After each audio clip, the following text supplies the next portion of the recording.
What's up, my fellow truckers? So here's a few ideas I was thinking about regarding what we should be doing to better prepare ourselves due to the autonomy of these, self-driving cars, and just being in a better situation, right? So I was sitting here thinking, and I'm saying to myself, a lot of truck drivers out here are suffering. A lot of owner ops are inexperienced drivers, outside of inexperienced drivers, just drivers in general, are across the board taking low freight. One is out of our control. As much as people say that we have control over the rates, right? The truth of the matter is, a lot of us that's driving for companies that's like, for example, driving for Prime Inc., you can't negotiate a higher rate. You either accept the load or don't. Okay, so in a bigger system, you would think about how could us drivers really put in legislation and really get things on the board that's moving for us. We talk about those ideas if we shut down and not drive for a day. I mean, if all truckers across the nation did that for one day, big pharma, it will wake everybody the hell up. And that's if everybody was willing to sacrifice just one freaking day, okay? Some of them, you just got to sacrifice the hours. But the truth of the matter is, the humanity of it is, you won't get the masses to do that. And that's the biggest problem. First of all, the biggest problem is we shouldn't even be in a situation where we have to fight for it. But since we are, let's get to the topic. I feel that for drivers that want to sustain themselves out here, and we got to break it down in categories. And the reason why I say that, because it comes down to finances, how much your debt to income ratio is, how much money do you need. For me, and I say it all the time, and with me and my wife playing with our money, we probably need just $2,000 a month, and that's eating food, paying all of our bills. We can sustain with $2,000. And when I say that, meaning paying all of our bills, paying for our food, and a little money to play with. If we said, okay, let's give ourselves $100 a week, me and my wife can literally have $100 this week for our paycheck, go into the next pay period, and still have the same $100. And it really dictates, our spending goes off of what we want to do. If we choose to say we want to go to the casino, if we choose to say we want to, let's go on a weekend little trip down to Branson or whatever, or go to a theme park, that then comes into us splurging on whatever we want to do. Or maybe we want to go try a new fancy restaurant. So with that being said, like I stated, it comes back down to income to debt ratio. What, do you have credit cards? Do you have high bills? Is your mortgage high? Is your rent high?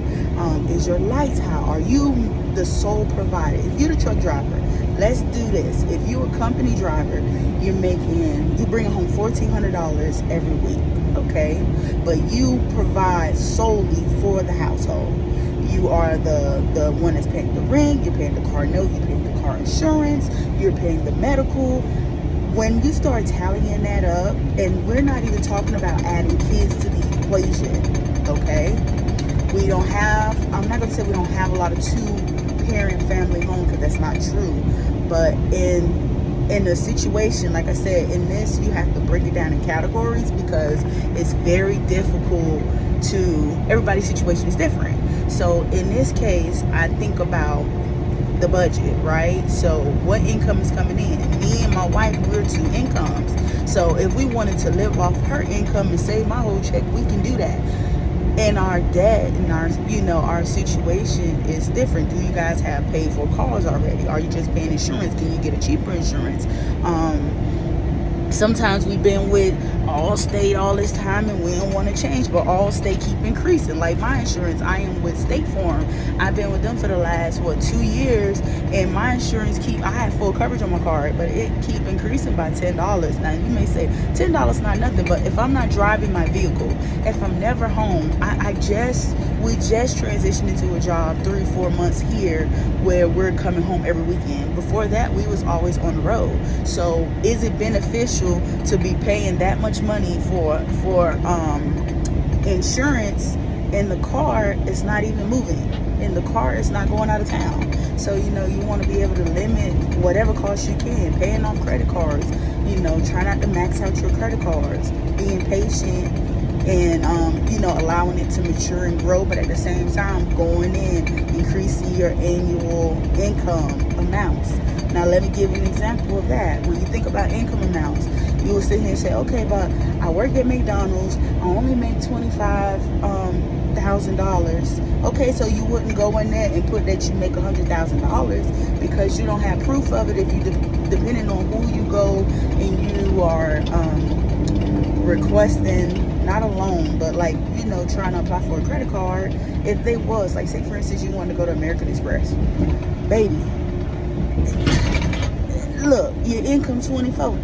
You can't be over here putting that you make $100,000. That would trigger a red flag.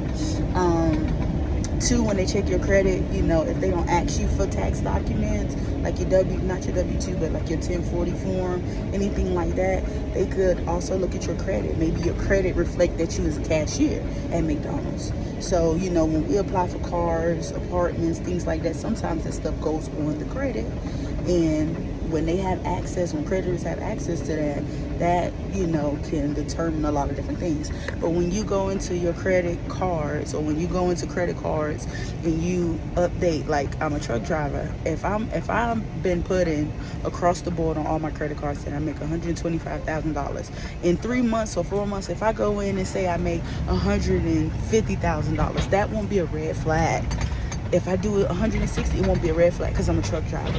I could be an independent contractor. Per my credit, it shows that I'm basically self-employed and I'm a truck driver.